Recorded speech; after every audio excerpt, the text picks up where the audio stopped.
영국 런던에 있는 디자인 뮤지엄이 선정하는 비슬리 올해의 디자인상은 디자인 업계에서 세계 최고의 영예로 꼽힙니다. 2020년에 이 작품이 선정되었습니다. 한쪽은 미국이고 반대쪽은 멕시코입니다. 멕시코로부터 넘어오는 이민들을 막기 위해서 담을 쌓자. 미국 내에서도 상당히 논란이 있다가 감행했는데, 그래서 막힌 담을 사이에 두고 사람들이 이런 시소를 만들었습니다. 이쪽과 저쪽에서 와서 시소를 타면서 함께 소통하기 시작합니다. 이 시소 이야기가 입소문을 타고 세계적인 뉴스가 되었습니다. 시소 자체는 어느 동네에나 있는 거죠. 디자인적으로 보면 굉장히 간단한 구조물입니다. 사실 이 비슬리 올해의 디자인상은요, 아주 뛰어나고 미학적 가치가 있는 디자인을 인정해주는 상입니다. 이때 가장 강력한 경쟁자가 2020년에 한국 영화 기생충에 나오는 세트장, 그때 굉장히 이렇게 부자 저택의 응접실이 세계적으로 유명했거든요. 그게 경쟁작이었습니다. 그만큼 이렇게 탁월한 시각적 매력을 갖춘 작품들과 경쟁해서 다 물리치고 이렇게 단순한 디자인이 최고의 상으로 선정되었다는 것은 여기에 담긴 평화의 상상력을 세계인들이 높이 샀다라는 말일 것입니다.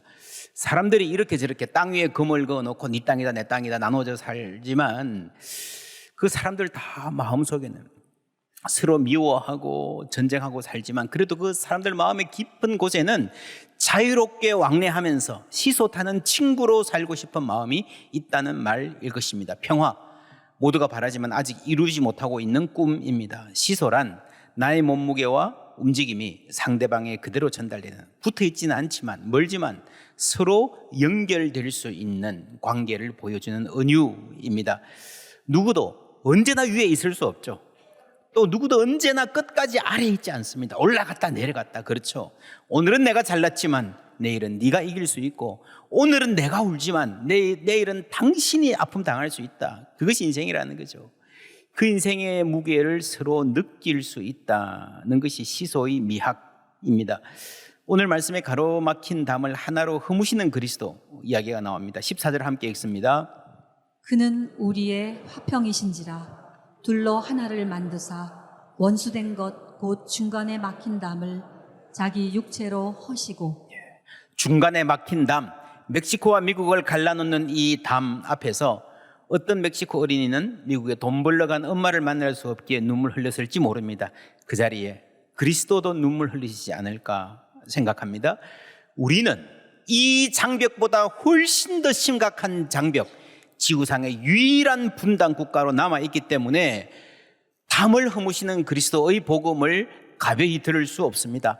이 세계에 또 한 곳 있습니다. 이런 아주 가슴 아픈 장벽. 여러분, 예수님이 태어나신 곳이 베들레헴이잖아요. 베들레헴에 가면은 지금 그곳은 팔레스타인 난민들이 살고 있습니다. 이스라엘이 장벽을 쳐놓았어요. 아주 가슴 아픈 현장입니다. 예수님의 고향, 평화로 오신 예수님의 고향에 놓인 이 장벽은 아직까지도 이 세계가 그 평화를 실현하지 못하고 있다는 것을 보여주고 있습니다. 원수된 것, 곧 중간에 막힌 담, the barrier는 1차적으로 물리적인 담을 말하는 것이겠죠. 예수님 당시에는, 이 에베소서 당시에는 유대인과 이방인의 장벽이 아주 심각했습니다. 아마도 예루살렘 성전에 가면요, 이방인들은 뜰이 여기까지만 올 수 있다, 그리고 이 안에는 유대인만 들어온다 하는 그 담을 말하는 것 같습니다. 그런데 이 장벽이란 물리적 세계에만 존재하는 것 아니잖아요. 마음의 장벽이 훨씬 더 아프고 답답합니다. 예수님 말씀에 한 가족이 원수가 될 수 있다는 말 나오잖아요. 지나친 말입니까? 우리가 최근까지 창세기 말씀을 듣다가 에베소서로 왔습니다. 멀리 온 것 같지만요, 사실은 같은 성경, 같은 하나님의 말씀입니다. 똑같은 인간의 문제를 다루고 있는 거예요. 창세기를 쭉 읽고 한마디로 요약해보라 그러면 사람마다 다르겠지만 꽤 많은 사람들이 창세기는 형제끼리 싸우고 다투고 죽이기까지 하는 이야기 아닌가요? 할 것입니다. 처음 형제 가인과 아벨이 그랬습니다. 마지막까지 요셉의 이야기도, 요셉도요, 사실은 형들이 죽이려고 그랬잖아요. 그 뜻대로 못한 것입니다. 구덩이에 던져놨다가 노예로 팔아버리고 나서 그 옷을 가져다가 짐승의 피를 묻혀서 아버지께 내어놓습니다. 그의 채색 옷을 보내어 그의 아버지에게로 가지고 가서 이르기를, 우리가 이것을 발견하였으니 아버지 아들의, 우리 동생 요셉이 아니고요, 아버지 아들의 옷인가 보소서. 여러분, 이 말 안에 담겨 있는 적대감, 하스틸리티 보이십니까? 사람이라면요, 이런 거짓말을 하면요, 목소리가 떨리게 되어 있습니다. 그게 정상입니다. 말하다가도 아버지 얼굴 보고 미안해 할 것입니다. 말하다가 중간에 아니에요, 아버지, 우리가 잘못했어요, 고백할지도 모릅니다. 혹은 통곡하는 아버지를 보고 눈물 흘리며 자신도 무너질 수 있습니다. 그걸 뭐라고 그래요? 양심이라고 합니다. 근데 사람은요, 강력한 적대감에 붙잡혀 있는 순간에 그 양심이 작아집니다. 보이지도 않습니다. 어떻게 인간이 그럴 수 있는가 하는 그러한 사건들이 이 세상에 끊임없이 일어나는 것은요, 인간 안에 있는 이 적대감을 공중의 권세 잡은 자들이 이용하기 때문에 그렇습니다. 창세기를 보면요, 요셉이 잘했다는 것 아니에요. 잘못했어요. 잘난 척하고요, 고사질하고요. 그런데 잘못했는데, 동생이 잘못했는데 그만큼은 아니잖아요. 노예로 팔아버리고 죽일 만큼은 아니잖아요. 여러분, 이게 이 세상입니다. 이 세상에 존재하는 악은요, 우리 안에 있는 조그만 악을 이용해서 어마어마하게 만들어갑니다. 지금 한국에 악성 민원, 지나친 학부모들 질타가 심하지만, 그렇게 악성 민원을 일삼은 학부모라 하더라도 당신 잘못했어 이러면 잘못했다 그러겠지만, 당신 살인자야 그러면요, 대부분 인정 못할 것입니다. 그렇잖아요. 자기들도 억울할 거예요. 내가 잘못했지만 그만큼은 아니라는 거예요. 여러분, 이게 세상입니다. 이게 공중의 권세 잡은 자가 우리가 그냥 살도록 내버려 두지 않는다는 거예요. 최근에 나온 오펜하이머라는 영화, 원자탄 만드는 프로젝트 책임자 오펜하이머 박사 이야기입니다. 이분은 원자탄을 만들면서요, 나름대로 합리화합니다. 이 원자탄이라는 걸 만들어 놓으면 이게 파괴력이 너무 어마어마하니까 이제 사람들이 더 이상 전쟁하려 하지 않을 거야, 평화의 도구가 될 거야 라고 생각했습니다. 그런데 정부는 불러가지고 더 강한 거 만들어야 되겠습니다, 수소폭탄 만듭시다 그럽니다. 안 됩니다, 큰일 납니다. 반대했더니 너 사상이 의심스럽다, 너 소련 편을 드는 거 아니냐 하면서 공산주의자로 몰아세우고요, 청문회에서 혹독한 검증을 받으면서 갖은 수모를 타당합니다. 그런데 이 영화의 원작이 되었던 소설 제목이요, 아메리칸 프로메테우스입니다. 그리스 신화에서 가져온 말이죠. 이게 멋진 제목이긴 한데 사실은 과도한 수사입니다. 프로메테우스는 그리스 신화에 나오는 기술, 장인들의 신입니다. 제우스가 인간에게 허락하지 않는 불을 인간을 위해서 몰래 가져다 주죠, 훔쳐가지고. 그래서 불을 받습니다. 코카서스 바위 산 위에 묶어놓고 독수들이 와서 그 간을 쪼아 먹게 만듭니다. 그래서 죽으면 좋을 텐데 죽지도 않아요, 불사신이기 때문에. 간은 계속해서 재생되고 또 산채로 독수리에게 뜯어먹기는 극한의 고통에 잔인한 이야기, 프로메테우스. 근데 여러분, 오펜하이머가 프로메테우스인가? 오펜하이머 박사가 원자탄을 만들어 놓고 느끼는 그 불편한 양심, 또 이런 서구 문화의 합의 위에 있는 거예요. 하나님이 계시다면, 신이 있다면 이런 파괴적인 행위에 대해서 벌하실 거라고 하는 그런 생각이 있는 거예요. 이것은 기독교가 만들어낸 것이 아니고요, 본래 인간의 양심에 있는 건데 인간이 그것을 잃어버리고 살아갔는데, 그래서 우리는 우리의 허물과 죄로 죽었던 존재들인데 그리스도께서 살려내신 거예요. 에베소서가 기록될 당시에 사람들이 어떻게 살았습니까? 그 찬란하다고 로마 문화 속에서 콜로세움에서 수만 명이 모여가지고 금투사들이 상대방의 목을 겨누고 칼에 피를 꽂아가지고요, 그 피가 막 뿜어 나올 때에 관중들이 박수치고 발을 구르고 환호하는, 잘했다 죽여라 소리치는, 그게 여러분 로마 시대였습니다. 저는 이 오펜하이머 영화를 보면서 원자탄 실험이 성공하고 나서 사람들이 모여서 자축하고 발을 구르고 환호하는 그 모습에서요, 로마 시대의 콜로세움이 겹쳐 보였습니다.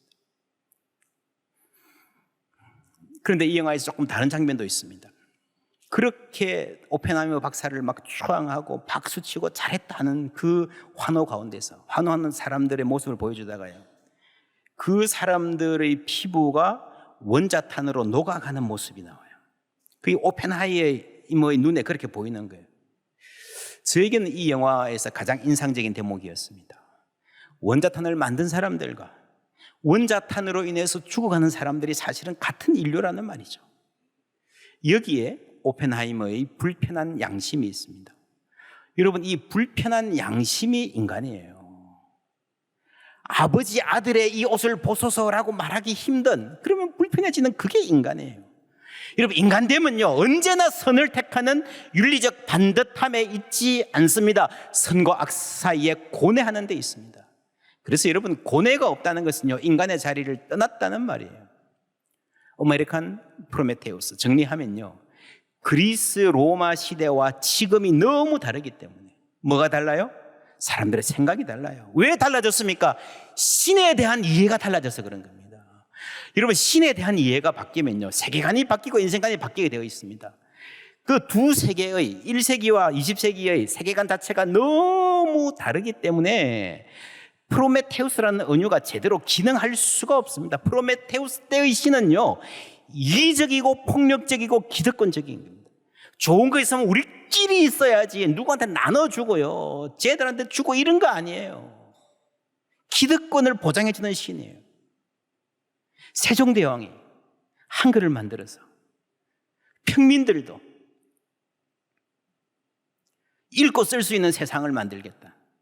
얼마나 많은 기득권자들이 반대했습니까? 득달같이 일어나서. 여러분, 대단히 단단한 의지가 아니었으면 한글 못 만들었어요. 그게 제우스죠. 기득권의 신이죠. 그렇게 보면 세종대왕은 프로메테우스에 가까운 지식인이라고 볼 수도 있습니다. 대단히 드문 예입니다. 성경은 은혜의 풍성하신 하나님을 말합니다. 모든 민족을 사랑하시는 하나님을 말합니다. 특정 소수뿐 아니라 모든 사람에게, 특별히 가난하고 소외된 약한 이웃들에게 기쁜 소식을 전하는 분이 그리스도이신 줄 믿습니다. 누가복음 4장 읽어보세요. 예수님 나사렛 회당에 서서 자신의 인생의 비전을 말씀하실 때에 주의 성령이 내게 임하셨으니 가난한 자에게 기쁜 소식을 전하게 하려 함이라 하셨습니다. 그래서요 여러분, 그 하나님을 믿으면요 마음이 넓어지는 거예요. 시야가 탁 트이고 넓어지는 줄 믿습니다. 에베소서의 복음은 그 큰 시야로 만물을 회복하시고 다스리시는 그 하나님의 구원의 큰 그림 안에서 오늘 내가 받은 구원을 파악할 줄 알아야 된다는 말입니다. 지난주 말씀 기독교권의 핵심이라 그랬습니다. 은혜를 인하여 믿음으로 말미암아 구원받았다. 오늘 말씀은 그리스도께서 우리의 화평이신지라라고 하는 말씀입니다. 에베소서 2장은요 대단히 특별한 장입니다. 기독교 신앙 전체의 정수를 한 장으로 압축해 놓은 것입니다. 앞부분에서는 은혜, 뒷부분에서는 평화. 그렇죠? 은혜와 평화. 이런 바울은 편지를 쓸 때마다 늘 은혜와 평화로 인사하고 기원했습니다. 무슨 말인가 하면은 그 성도들의 삶에 가장 간절히 바라는 게 여러분의 삶에 은혜가 있기를 바랍니다. 평화가 있기를 바랍니다. 하는 소원이었다는 거예요. 여러분 기도하시잖아요. 가정을 위해서. 여러분 자녀들 가정을 위해서 기도하시잖아요. 뭘 위해서 기도합니까? 건강, 취직, 사업, 결혼하는 것 다 좋아요. 좋은 기도입니다. 그러나 여러분 가장 좋은 기도는요 성경적인 기도예요. 은혜와 평화가 있기를 축원합니다. 은혜와 평화가 있으면요 그것만큼 좋은 가정은 없습니다. 그래서 예수님이 이렇게 말씀하셨습니다. 요한복음 14장 27절을 함께 읽습니다. 평안을 너희에게 끼치노니 곧 나의 평안을 너희에게 주노라. 내가 너희에게 주는 것은 세상이 주는 것과 같이 아니하니라. 너희는 마음에 근심하지도 말고 두려워하지도 말라. 아멘. 예, 샬롬. 세상이 줄 수 있는 것과 같지 않은 샬롬을 너희에게 어떻게 한다고요? 끼치노니. 영어 성경에 보면 live, I will live 돼 있습니다. 남긴다는 거죠. 이건 유산이란 말이에요. 예수님이 세상 계시다가 하늘 가시면서 남은 우리들에게 유산을 주셨는데 그 유산이 뭐예요? 샬롬이에요. 샬롬. 가장 소중한 겁니다. 여러분 무엇을 유산으로, 인생의 유산으로 남기겠습니까? 아무리 많이 보따리 싸줘도요 여러분 샬롬이 없으면요 아무것도 아니에요. 샬롬이요. 그래서 예수님이 우리에게 샬롬을 유산으로 주셨습니다. 그리고 이 샬롬을 이루시기 위해서 예수님이 십자가를 지셨잖아요. 이게 은혜입니다. 은혜와 샬롬, 평안. 성경 전체 요약이라고 해도 과언이 아닙니다. 자, 바울의 인사말이 은혜와 평화였죠. 에베소 2장 전반부는요, 너희가 그 은혜에 의하여 구원을 얻었으니, 후반부는 그는 우리의 무엇인지라 화평이신지라. 역시 샬롬이었습니다. 예수님 말씀도요, 탕자의 비유 보세요. 작은 아들이 집 나갔다가 집에 들어오잖아요. 용서받잖아요. 환영받잖아요. 그게 은혜입니다. 그게 끝이 아니에요. 그 다음 뭡니까? 큰 아들과 작은 아들 사이에 뭐가 있어야 됩니까? 화해가 있어야 돼요. 평화가 있어야 됩니다. 그 이야기를 같이 하는 거예요. 그래서 이게 성경의 가장 큰 두 축이고, 오늘 우리 교회의 은혜의 샘 평화의 길이라는 비전도 이것을 요약한 것입니다. 지난 주일에 목자 모임 하면서 이 공부했습니다. 간략하게 다시 말씀드리면, 주전 2세기에 히브리어 성경이 헬라어로 번역되면서 샬롬이라는 말이 에이레네로 옮겼습니다. 그런데 헬라어 에이레네는요, 전쟁과 평화할 때 그 평화예요. 샬롬을 담기에는 부족해요. 오해의 여지가 있기도 합니다. 라틴어의 팍스, 영어의 피스도 마찬가지입니다. 너무도 부족한 말이라는 거죠.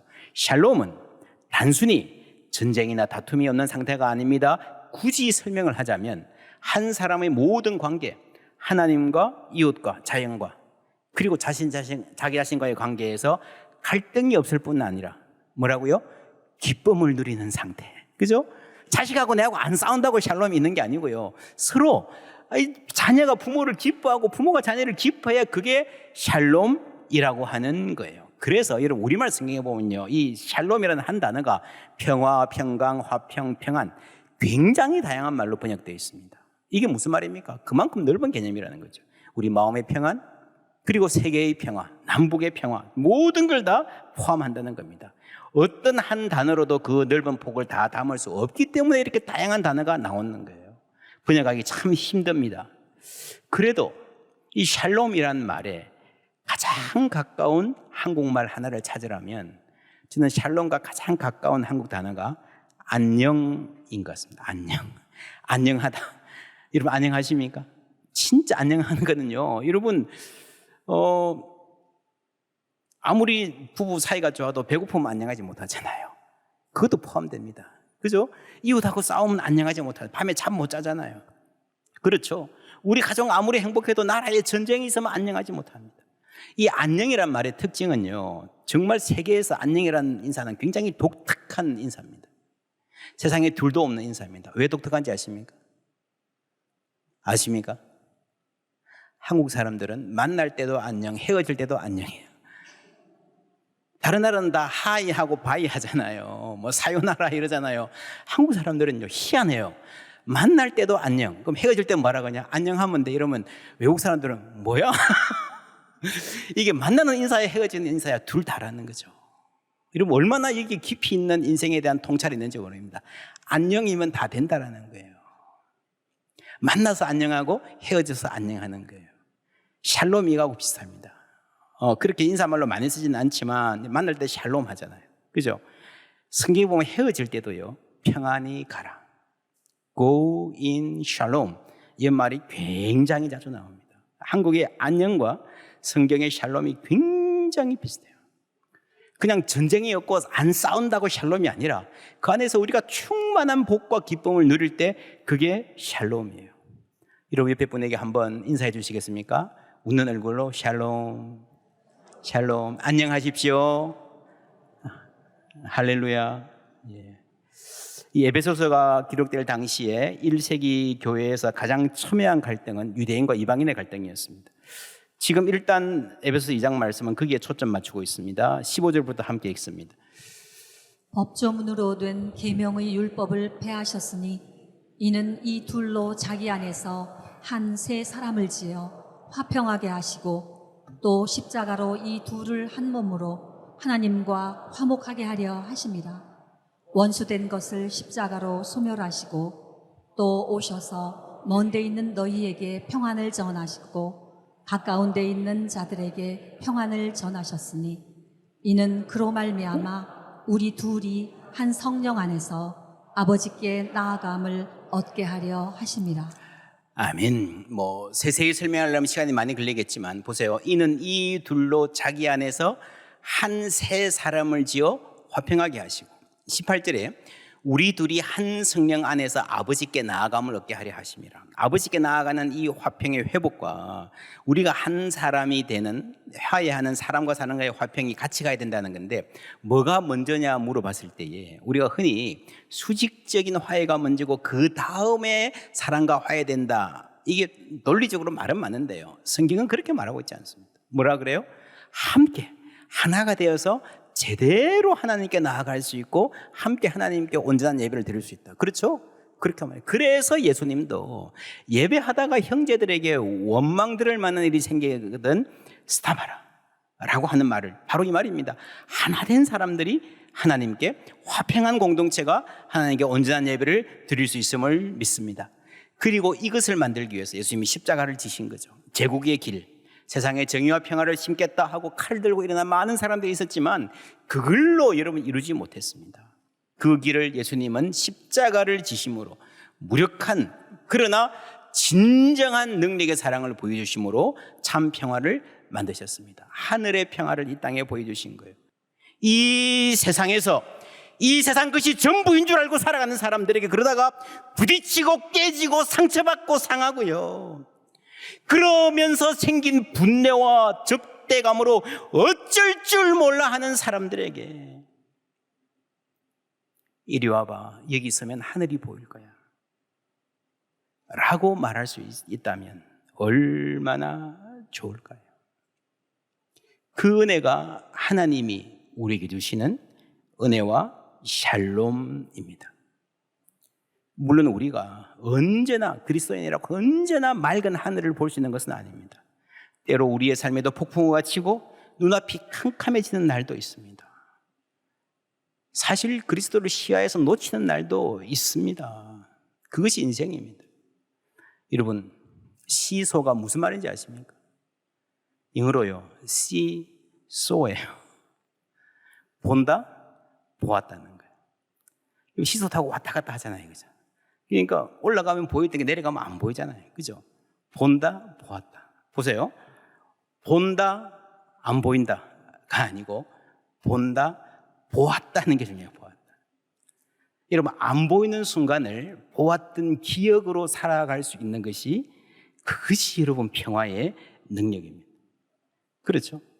보이면 보는 대로, 안 보이면 없다고 우기고 살아가는 삶이 아니라 본다, 보았다, 시소. 사람들끼리도 그렇습니다. 여러분, 초반에 했던 미국과 멕시코 사이의 시소, 하늘에서 그 장면을 보시고 얼마나 기뻐하셨을까요? 또한 장벽을 쌓아가는 인간들. 여러분, 인간이 장벽을 아무리 쌓아도 몇 미터나 쌓을 수 있을까요? 5m, 10m. 하늘에서 보면 아무것도 아니잖아요. 하나님 보시기에는 아무것도 아닌 가지고 금 긋고 네 땅이다 내 땅이라고 싸우고 총질하고 하는 거 하나님이 얼마나 마음 아파하실 거예요. 왜 그럽니까? 내가 옳기 때문이에요. 내가 맞기 때문에, 너는 틀리기 때문에. 여러분 기억하십시오. 늘 맞는 사람 없습니다. 시소 보일 때 있고 안 보일 때가 있어요. 오늘은 내가 맞고 내일은 네가 맞는 거예요. 그렇죠? 늘 보는 사람은 없습니다. 때로 우리 중에 누군가는 앞이 캄캄해서 아무것도 보이지 않는 삶을 그런 순간을 맞이할 때가 있습니다. 그럴 때 누군가 나에게 하나님의 살아계심을 보여준다면 여러분 그것이 복인 줄 믿습니다. 또 나도 언젠가 내가 보는 하나님 다른 사람에게 비추어 주는 거예요. 우리 다 부족하지만 그렇게 서로 손잡고 위로하며 앞으로 나아갈 때에 우리는 하나님의 은혜를 알 수 있을 뿐 아니라 그 자리에서 하늘의 평안을 누리게 될 줄 믿습니다.